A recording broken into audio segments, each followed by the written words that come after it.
Bonjour et bienvenue sur Salade de crabe, le podcast qui vous apporte des témoignages, des réponses à vos questions et des conseils pratiques pour mieux vivre votre cancer du sein. Je m'appelle Françoise Boutet, j'ai 62 ans, suis praticienne EFT et j'ai vécu un double cancer du sein.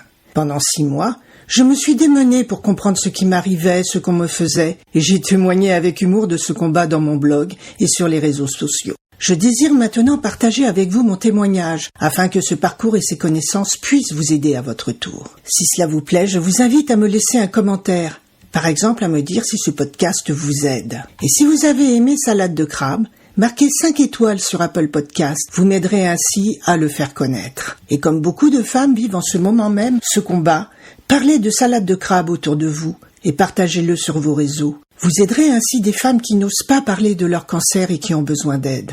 Vous pouvez me retrouver, ainsi que mon blog, sur mon site www.équilibrance-coaching.com.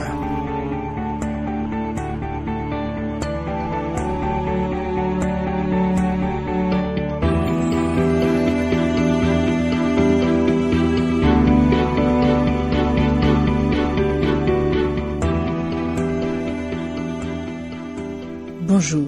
La découverte de la tumeur est toujours un choc. Il y aura toujours un avant et un après. Quelque part, j'ai eu de la chance puisque à 16 ans, on m'a dit qu'un jour, je risquais d'avoir un cancer du sein. Ma mère et ma grand-mère en ayant eu avant moi. Ce qui n'empêche que cela m'a fait vraiment drôle quand on me l'a annoncé. Maintenant, je vous raconte ce que j'avais écrit ce jour-là. Jeudi 14 avril 2022. Ce jour-là, je devais passer un contrôle de routine. Cela faisait 4 ans que je n'avais pas fait de frottis à la suite des problèmes actuels de recrutement de spécialistes. Le mien était parti à la retraite et je n'avais jamais réussi à avoir un rendez-vous. La secrétaire disant que l'agenda du remplaçant était plein ou qu'il n'avait pas le nouveau. Mais dernièrement, on venait d'annoncer à une amie très chère qu'elle avait des lésions suspectes suite à un frottis, ce qui m'avait vraiment inquiété. Donc j'étais prête à me manifester avec insistance quand le secrétariat me demanda si j'étais prête à accepter qu'un homme m'ausculte. Je répondis que dès l'instant où il était compétent, cela n'avait aucune espèce d'importance. Vous mesurerez plus tard l'ironie de la situation. Donc, le rendez-vous fut pris pour la semaine suivante. Une fois arrivé, l'examen s'était déroulé normalement jusqu'au palpé des seins et la phrase fatidique « Vous avez une boule là !» au niveau du pectoral droit. Ma première réaction fut « Ça y est, on y est !» En effet, j'ai toujours su que je présentais un risque, ma mère et ma grand-mère maternelle ayant eu elles aussi un cancer du sein.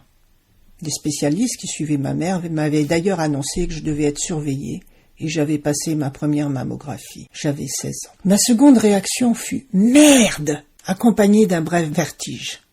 Cela m'arrivait, à moi. Le monde s'écroulait.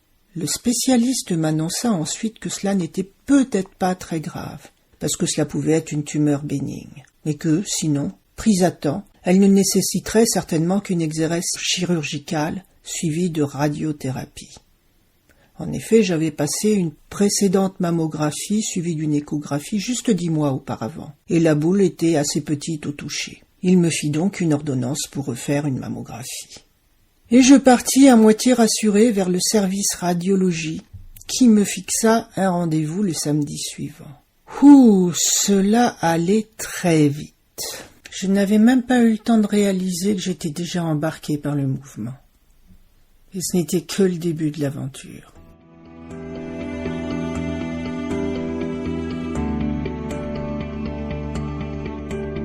Je vous donne rendez-vous demain pour le 2e épisode de Salade de crabe, dans lequel je vous raconterai l'échographie, l'examen qui a confirmé que j'avais bien une tumeur malheureusement. Et je vous expliquerai également ce qui m'a amené à témoigner auprès de vous de tout ce qui m'arrive et de mon parcours concernant cette tumeur. Alors, à demain!